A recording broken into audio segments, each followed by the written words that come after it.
বিশ্বের অন্যতম ধনকুবের Jeffrey Epstein, যাকে নিয়ে এখন বাংলাদেশে সহ সারা বিশ্বে অনেক মাতামাতি, অনেক আলোচনা। জেফ্রি অ্যাপস্টেন আসলে কে, কি তার কর্মকাণ্ড, কেন তিনি এত ভাইরাল, কেন তার লক্ষ লক্ষ ফাইলের তথ্য ফাঁস করে দিল যুক্তরাষ্ট্র কর্তৃপক্ষ, কি ছিল সেই ফাইলে, সেগুলো নিয়ে নানা রকমের আলোচনা চলছে। এবং জেফ্রি অ্যাপস্টেনের গোপন নথিতে বাংলাদেশেরও কারো কারো নাম ছিল, এই আলোচনা চলছে। ভারতের প্রধানমন্ত্রী নরেন্দ্র মোদীর নাম ছিল, আলোচনা কেউ কেউ করার চেষ্টা করছেন। সত্য মিথ্যা এখনও যাচাই হয়নি যে বাংলাদেশের সাবেক প্রধানমন্ত্রী শেখ হাসিনার নাম সেখানে ছিল। কেউ কেউ বলছেন বর্তমান প্রধান উপদেষ্টা প্রফেসর ইউনূসের নাম সেখানে ছিল, নথিতে পাওয়া গেছে। কিন্তু এখন পর্যন্ত আমরা বাংলাদেশের কারো ব্যাপারে কোনো সঠিক তথ্য, সঠিক হিস্ট্রি এখন পর্যন্ত পাইনি। তবে এটা একটা আতঙ্ক তৈরি করেছে, যে আতঙ্কে ভুগছেন হয়তো অনেকেই, যারা নিজেরা জানেন জেফ্রি অ্যাপস্টেনের সঙ্গে কাদের সম্পর্ক ছিল। আসলে কে তিনি? তাকে মূলত একজন যৌন নিপীড়ক বলা হয়ে থাকে, সেভাবেই বিশ্বে আখ্যা পেয়েছেন তিনি। এবং একসময় কারা অভ্যন্তরেই মৃত্যুবরণ করার করুণ ইতিহাসও তার জীবনে রয়েছে। চলুন একটু ছোট করে জানার চেষ্টা করি কে এই জেফ্রি অ্যাপস্টেন, তার এই লক্ষ লক্ষ যে তথ্য, যে কাগজ, সেই কাগজগুলো কেন ফাঁস হয়ে গেল। যুক্তরাষ্ট্র এই কাগজগুলো লিক করে, ফাঁস করে কি বার্তা দিতে চাইলো। যদিও যুক্তরাষ্ট্রে একটা নিয়ম রয়েছে, 30 বছর পর পর অনেক ফাইল তারা ছেড়ে দেয়, অবমুক্ত করে দেয়। সেই ধারাবাহিকতারই একটা অংশ কিনা এটা, একটু চলুন বুঝে দেখার চেষ্টা করি। এই আতঙ্কজনক বিশ্বের অন্যতম ধনকুবের জেফ্রি অ্যাপস্টেন আসলে কে? থাকবেন পলিটিক্স টিভির নিয়মিত আয়োজনে।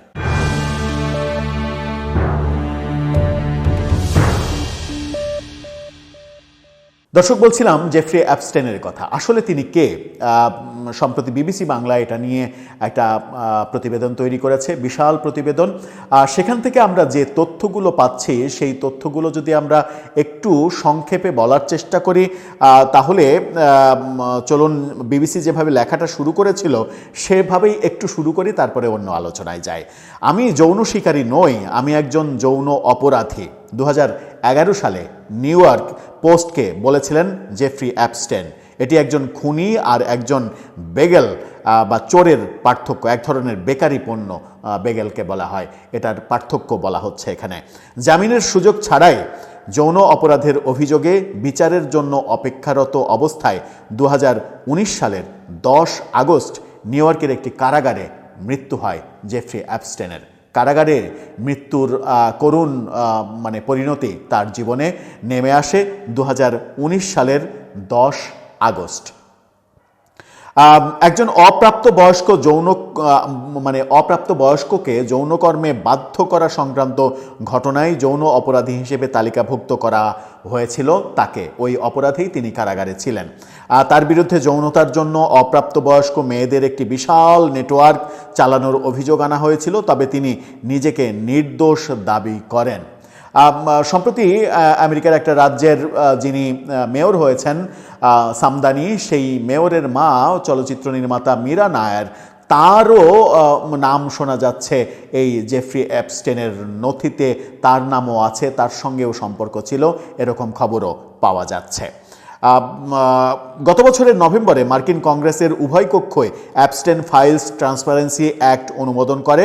এরপর মার্কিন প্রেসিডেন্ট ডোনাল্ড ট্রাম্প একটি বিল স্বাক্ষর করেন, যাতে বিচার বিভাগকে 19 ডিসেম্বরের মধ্যে অ্যাপস্টেনের বিরুদ্ধে সংগঠিত ফৌজদারি তদন্তের সব নথি প্রকাশ করার নির্দেশ দেওয়া হয়। সব নথি প্রকাশ করে দেওয়া হবে, এরকম নির্দেশ দেওয়া হয়েছিল। গত 30 জানুয়ারি মার্কিন বিচার বিভাগ 30 লাখের বেশি নথি প্রকাশ করে দেয়, ফাঁস করে দেয়। একটি ফুটেজে দেখা যায় যখন অ্যাপস্টেনকে জিজ্ঞাসা করা হচ্ছে তিনি নিজেকে শয়তান মনে করেন কিনা, তিনি উত্তরে বলছেন, আমার একটা ভালো আয়না আছে। এরকম মজার উত্তর দিচ্ছেন তিনি। প্রায় 2 ঘন্টা চলা সম্পূর্ণ ভিডিও ফাইলটিতে তাকে একজন সাক্ষাৎকার গ্রহীতার প্রশ্নের মুখোমুখি হতে দেখা গেছে। যদিও কে প্রশ্ন করছে কখন এবং কেন এই ফুটেজটি ধারণ করা হয়েছে সেই ব্যাপারে কোনো তথ্য এই ভিডিওর সঙ্গে নেই। ডেপুটি অ্যাটর্নি জেনারেল টড ব্রাউন্স বলছেন, একটি অত্যন্ত বিস্তৃত নথি শনাক্তকরণ এবং পর্যালোচনা প্রক্রিয়ার এসব নথিপত্র প্রকাশ করা হয়েছে, কিন্তু কিছু বিরোধী ডেমোক্র্যাট সহ অনেকেই বলছেন যথাযথ যুক্তি দেখানো ছাড়াই বহু নথিপত্র আটকে রেখেছে মার্কিন বিচার বিভাগ। তার মানে 30 লাখ যে নথি ছাড়া হয়েছে সেগুলোই সব না, আরও এখনো বহু নথি আটকে আছে। কি ভয়াবহ সব তথ্য সেখানে আছে সেটা আমাদের পক্ষে অনুমান করাও কঠিন। হাই প্রোফাইল ব্যক্তিত্ব বলা হচ্ছে জেফ্রি অ্যাপস্টেনকে। নিউ ইয়র্কে জন্মগ্রহণ করে সেখানে বেড়ে ওঠা জেফ্রি অ্যাপস্টেন 1970-এর দশকের মাঝামাঝি সময়ে শহরের বেসরকারি ডাল্টন স্কুলে গণিত ও পদার্থবিদ্যা পড়াতেন ঠিকই, কিন্তু গণিত এবং পদার্থবিদ্যায় তার উচ্চতর স্নাতক ডিগ্রি কিন্তু ছিল না। নিজে বিশ্ববিদ্যালয়ে পদার্থবিদ্যা কিংবা গণিতে অধ্যয়ন তিনি কখনোই করেননি, কখনো স্নাতক করেননি, সে কথাও বলা হচ্ছে। তবে এক ছাত্রের বাবা তাকে পছন্দ করতেন এবং এতটাই মুগ্ধ হয়েছিলেন যে তিনি অ্যাপস্টেনকে ওয়াল স্ট্রিট বিনিয়োগ ব্যাংক বেয়ার স্টার্নেসের সঙ্গে একজন জ্যেষ্ঠ অংশীদারের সঙ্গে যোগাযোগ করিয়ে দিয়েছিলেন।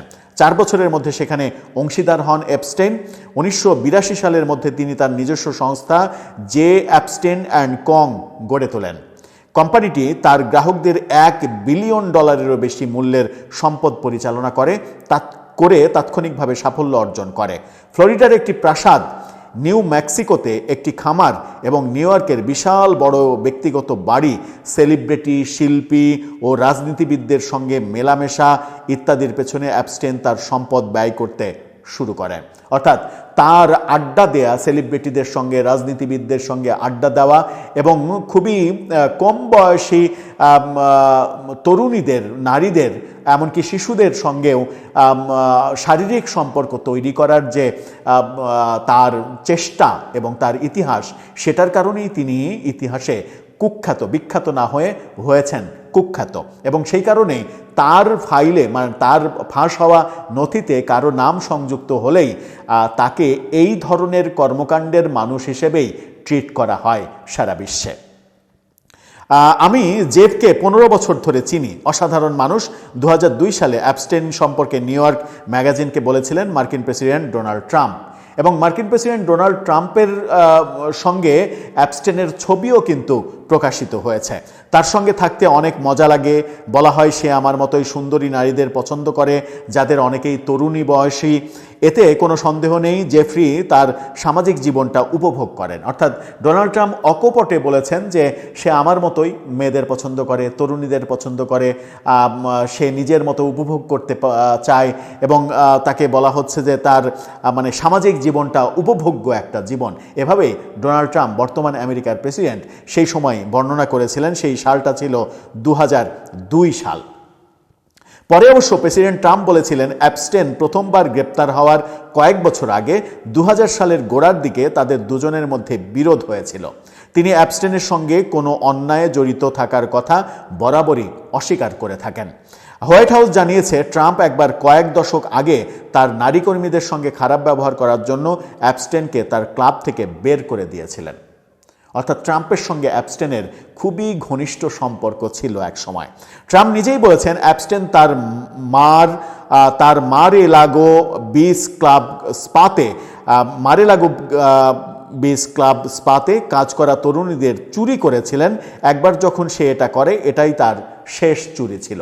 অর্থাৎ চুরি করেছিলেন, ধরা পড়েছিলেন, মেয়েদের চুরি করতেন, খুবই ভালো চোর, মেয়েদের চুরি করতেন এবং ধরা পড়েছিলেন। ধরা পড়ার পরে ট্রাম্প বলছেন যে ওটাই তার প্রথম, ওটাই তার শেষ। তারপরে আর তাকে ওই ক্লাবে সুযোগ দেওয়া হয়নি, যেন দ্বিতীয় চুরিটা তিনি আর করতে না পারেন। ট্রাম্পের পাশাপাশি অ্যাপস্টেন আরও বেশ কয়েকজন হাই প্রোফাইল বন্ধু রেখেছিলেন বলে জানা যায়।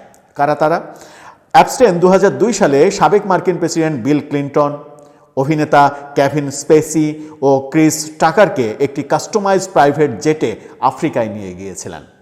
কাস্টমাইজড প্রাইভেট জেটে 2003 সালে তিনি চলচ্চিত্র প্রযোজক হার্ভে ওয়াইনস্টাইনের সঙ্গে নিউ ইয়র্ক ম্যাগাজিন কেনার ব্যর্থ চেষ্টাও করেছিলেন। একই বছর হার্ভার্ড বিশ্ববিদ্যালয়ে $30 মিলিয়ন অনুদান দিয়েছিলেন অ্যাপস্টাইন। সম্প্রতি বিল ক্লিন্টন এবং তার স্ত্রী সাবেক মার্কিন পররাষ্ট্রমন্ত্রী হিলারি ক্লিন্টন অ্যাপস্টাইনের বিরুদ্ধে কংগ্রেসের তদন্তে সাক্ষ্য দিতেও সম্মত হয়েছেন। জেফ্রি অ্যাপস্টাইনের সঙ্গে যুক্তরাজ্যের রাজনীতিবিদ পিটার ম্যান্ডেলসনের বন্ধুত্বও ছিল। এই বন্ধুত্বের জন্য ম্যান্ডেলসন দুঃখ প্রকাশ করেছেন এবং এ কারণে 2025 সালে তাকে যুক্তরাষ্ট্রে রাষ্ট্রদূত হিসেবে চাকরিও হারাতে হয়েছিল। ম্যান্ডেলসন পরে লেবার পার্টি থেকেও পদত্যাগ করেন।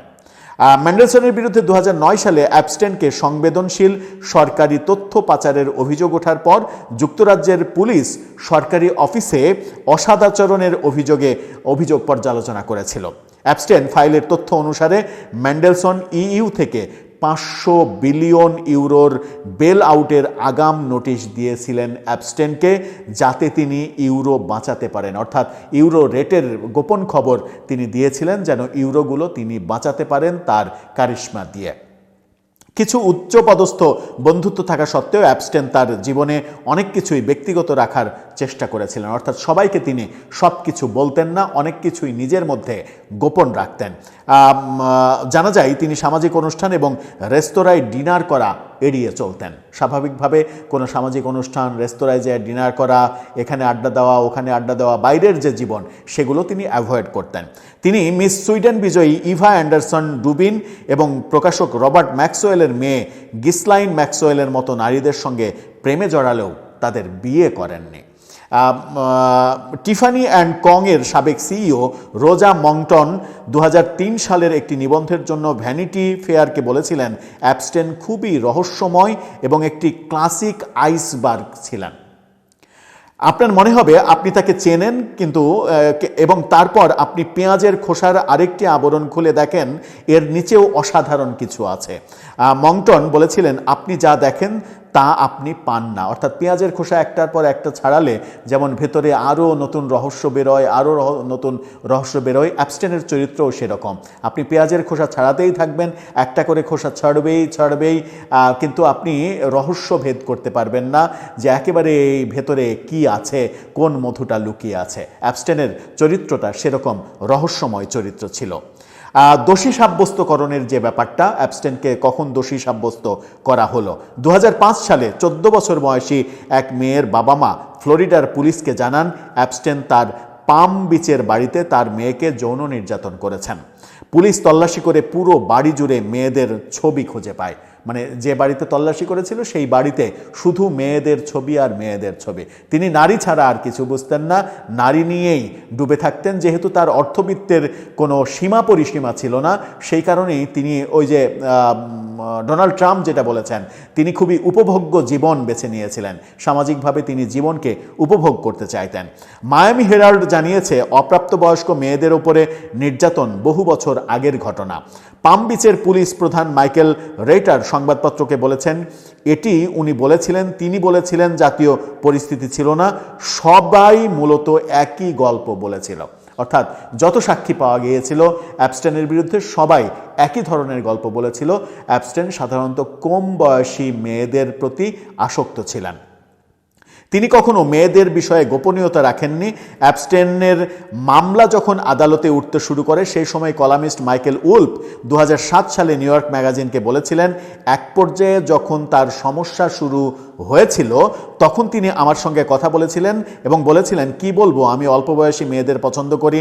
আমি বললাম হয়তো তোমার বলা উচিত আমি তরুণীদের পছন্দ করি। তবে 2008 সালে প্রসিকিউটররা তার সঙ্গে একটি সমঝোতা চুক্তি করেছিলেন, ফলে তিনি ফেডারেল অভিযোগ এড়িয়ে যেতে পারেন। যেসব অভিযোগ প্রমাণিত হলে তার যাবজ্জীবন সাজা হতে পারত। সমঝোতার ভিত্তিতে সেই অভিযোগগুলো তিনি এড়িয়ে গিয়েছিলেন। তার বদলে তাকে 18 মাসের কারাদণ্ড দেওয়া হয়েছিল। তবে এই সময়কালে তিনি সপ্তাহে 6 দিন প্রতিদিন 12 ঘন্টা তার অফিসে কাজের জন্য মুক্তি পেতেও সক্ষম হয়েছিলেন। টাকা কি না পারে, জেল খাটছেন 18 মাস, কিন্তু প্রতিদিন 12 ঘন্টার জন্য আবার মুক্তি পাচ্ছেন যেন অফিসে বসে কাজ করতে পারেন। এই কাজের মধ্যে নারীদের সঙ্গ পাওয়ার কাজটা নিশ্চয়ই তিনি বাদও দেননি। এর 13 মাস পর তাকে নজরদারির শর্তে মুক্তি দেয়া হয়। এই যে ব্যাপারগুলো ওই চুক্তির সময় মায়ামি হেরাল্ড জানিয়েছিলেন, অনেক ব্যাপার রয়েছে। শতাব্দীর চুক্তি পত্রিকাটিকে যে চুক্তির মাধ্যমে তিনি মানে মুক্ত হয়েছিলেন সেটাকে শতাব্দীর চুক্তি হিসেবে বর্ণনা করেছে অনেকে। এই কেলেঙ্কারির কারণে অ্যাকোস্টা 2019 সালের জুলাই মাসে পদত্যাগ করেন, যদিও তিনি দাবি করেছিলেন তার এই কাজের ফলে অ্যাপস্টেনের অন্তত কয়েক বছরের সাজা নিশ্চিত হয়েছিল। 2008 সালে নিউ ইয়র্কে যৌন অপরাধীদের নিবন্ধন তালিকায় অ্যাপস্টেনকে তৃতীয় স্তরের অপরাধী হিসেবে অন্তর্ভুক্ত করা হয়েছিল। দোষী সাব্যস্ত হওয়ার পর অ্যাপস্টেন তার সম্পদ ধরে রেখে সেগুলোর ব্যবস্থা চালিয়ে গেছেন। 2010 সালের ডিসেম্বরে নিউ ইয়র্কের সেন্ট্রাল পার্কে অ্যাপস্টেনের সঙ্গে রানী দ্বিতীয় এলিজাবেথের তৃতীয় সন্তান অ্যান্ড্রু মাউন্ট ব্যাটেন উইনস্টরের ছবি তোলা হয়েছিল, যা বিতর্কের জন্ম দেয়। 2019 সালের নভেম্বরে বিবিসির এক সাক্ষাৎকারে অ্যান্ড্রু বলেছিলেন তিনি 2010 সালে তাদের বন্ধুত্ব ছিন্ন করার জন্য নিউ ইয়র্কে গিয়েছিলেন। তিনি বলেছিলেন অ্যাপস্টেনের বাড়িতে থাকার জন্য তিনি অনুতপ্ত। অ্যাপস্টেনকে 1999 সাল থেকে চিনতেন অ্যান্ড্রু, যিনি ব্রিটিশ রাজপরিবারের একজন সদস্য। পরে প্রকাশ হওয়া নথি থেকে জানা যায় 2011 সালের ইমেল অনুসারে অ্যান্ড্রু যতটা স্বীকার করেছিলেন তিনি আসলে তার চেয়ে বেশি সময় ধরে অ্যাপস্টেনের সঙ্গে যোগাযোগ রেখেছিলেন, অর্থাৎ পুরোটা তিনি স্বীকার করেননি। পরবর্তীতে 2025 সালে অ্যান্ড্রুর রাজকীয় উপাধি কেড়ে নেওয়া হয়। এই ব্যাপারগুলো অনেক আছে। ম্যাক্সওয়েলের বিচারের প্রসঙ্গ আছে। অ্যাপস্টেনের মৃত্যুর পর তার সাবেক বান্ধবী গিসলাইন ম্যাক্সওয়েল আলোচনায় আসেন। 2020 সালের জুলাই মাসে যুক্তরাষ্ট্রের নিউ হ্যাম্পশায়ার রাজ্যে তার নিজের নির্জন বাসভবন থেকে তাকে গ্রেপ্তার করা হয়, এই ঘটনা রয়েছে। 2021 সালের ডিসেম্বরে নিউ ইয়র্ক সিটির একটি জুরি বোর্ড তাকে 6টির মধ্যে 5টিতে দোষী সাব্যস্ত করে। অক্সফোর্ডে পড়াশোনা করা ম্যাক্সওয়েল অ্যাপস্টেইনকে বিল ক্লিন্টন এবং অ্যান্ড্রু সহ অনেক ধনী এবং ক্ষমতাশালী বন্ধুর সঙ্গে পরিচয় করিয়ে দিয়েছিলেন। একটা দারুণ বন্ধু পেয়েছিলেন তিনি, পরবর্তীতে যিনি এই ব্যাপারে মানে দোষী সাব্যস্ত হয়েছিলেন। কিন্তু দোষী সাব্যস্ত হওয়ার পর ম্যাক্সওয়েল কিছুটা অনুশোচনা প্রকাশ করে বলেছিলেন জেফ্রি অ্যাপস্টেনের সঙ্গে দেখা হওয়া আমার জীবনের সবচেয়ে বড় অনুশোচনা। অর্থাৎ প্রিয় একজন বান্ধবীও বলছেন যে তার সঙ্গে দেখা হওয়াটা আমার জীবনের একটা দুর্ঘটনা এবং অনুশোচনা। তিনি ভুক্তভোগীদেরও উদ্দেশ্যে বলেছেন আপনারা যে যন্ত্রণা ভোগ করেছেন তার জন্য আমি দুঃখিত। আমি আশা করি আমার দোষী সাব্যস্ত হওয়ার সঙ্গে সঙ্গে আমার কঠোর কারাবাস আপনাদের সেই কষ্ট কিছুটা হলেও কমাবে। ম্যাক্সওয়েলের আইনজীবীরা রায়ের বিরুদ্ধে আপিল করে যুক্তি দেন যে ভূমিকার জন্য তার বিচার করা বা তাকে দোষী সাব্যস্ত করা উচিত হয়নি, তবে মানে এই ভূমিকার জন্য তাকে দোষী সাব্যস্ত করা উচিত হয়নি সেটা আইনজীবীরা বলেছেন, তবে মার্কিন সুপ্রিম কোর্ট সেটা প্রত্যাখ্যান করেছে, প্রত্যাখ্যান করে তাকে শাস্তিও দিয়েছে। সব মিলিয়ে আমরা দেখছি যে জেফ্রি অ্যাপস্টেইন যাকে নিয়ে এত আলোচনা, যিনি 2019 সালের 10 আগস্ট নিউ ইয়র্কের একটি কারাগারে মারা গেছেন, তাকে কেন্দ্র করে যে লক্ষ লক্ষ নথি 30 লক্ষ নথি ফাঁস করা হয়েছে এবং বলা হচ্ছে যে আদালতে আরও অনেক নথি রয়েছে। একটা মানুষের জীবন কতটা বর্ণাঢ্য হলে কত হাজার লক্ষ মানুষের সঙ্গে তার কাজের সম্পর্ক, বন্ধুত্বের সম্পর্ক, আড্ডার সম্পর্ক, ব্যবসার সম্পর্ক থাকলে এক জীবনে তার এত এত গোপন নথি তৈরি হতে পারে, যেগুলো এখন ফাঁস হওয়ার পরে বিশ্ব চমকে যাচ্ছে এবং বিশ্ব সেই নথিগুলো পর্যালোচনা করার ব্যাপারে আগ্রহী হচ্ছে যে কোন দেশের কোন কোন রথী মহারথীরা এই অ্যাপস্টেনের যে বিলাসবহুল জীবন, অর্থাৎ নারী সঙ্গ পেতে যে অ্যাপস্টেন মুখর হয়ে থাকতেন নারী সঙ্গে এবং সেগুলোকে উপভোগ করতেন, উপভোগ্য একটা জীবন যাপন করতেন ডোনাল্ড ট্রাম্পের মতে, সেই জীবনের সঙ্গে কে কে সম্পৃক্ত ছিলেন, কে কে সম্পৃক্ত ছিলেন সেই কথাটা বললে কোনো নারীর নাম যখন আসে তখন অ্যাপস্টেনের বান্ধবী হিসেবে নাম আসবে, যখন কোনো পুরুষের নাম আসে তখন অ্যাপস্টেনের সেই তরুণী বান্ধবীদের ভোগের সঙ্গী কিনা, মানে ট্রিপল কিংবা 4 জন 5 জন একসঙ্গে 1 জন 2 জনকে ভোগ করার বন্ধুত্ব তাদের মধ্যে ছিল কিনা, সেই ব্যাপারগুলো প্রশ্ন উঠছে এবং এই ব্যাপারগুলো আরও বেশি ভয়াবহ হবে। আমাদের দেশের ব্যাপারে যে 2টা নাম শোনা যাচ্ছে, আমরা প্রত্যাশা করব, একেবারে হার্টলি প্রত্যাশা করব যে সেই 2টা নাম যেন মানে গুজবই থেকে যায়, যেন সত্য না হয়। কারণ অ্যাপস্টেনের জীবনের সঙ্গে তাদের সংস্রব রয়েছে। মানে শোনা যাচ্ছে যে একজনের ব্যাপারে প্রায় 13-14টা নথিতে তথ্য পাওয়া গেছে, একজন সাবেক প্রধানমন্ত্রীর ব্যাপারে একটি তথ্য পাওয়া গেছে। এরকম প্রচার যেগুলো করা হচ্ছে, আমরা মনে প্রাণে চাই সেই প্রচারগুলো মিথ্যা হোক। বিশেষ করে সেই প্রচার থেকে অনেক দূরে থাকুন আমাদের সবার গর্ব, আমাদের প্রিয় বিশ্ববরেণ্য প্রফেসর ইউনূস নোবেলজয়ী। তার নাম ঘিরে যে আলোচনাগুলো চলছে, সেই আলোচনাগুলো যেন গুজব থাকে, কোনোভাবেই যেন সত্য না হয়। দর্শক, আপনার মতামত এ ব্যাপারে জানিয়ে লিখতে পারেন আমাদের কমেন্ট বক্সে।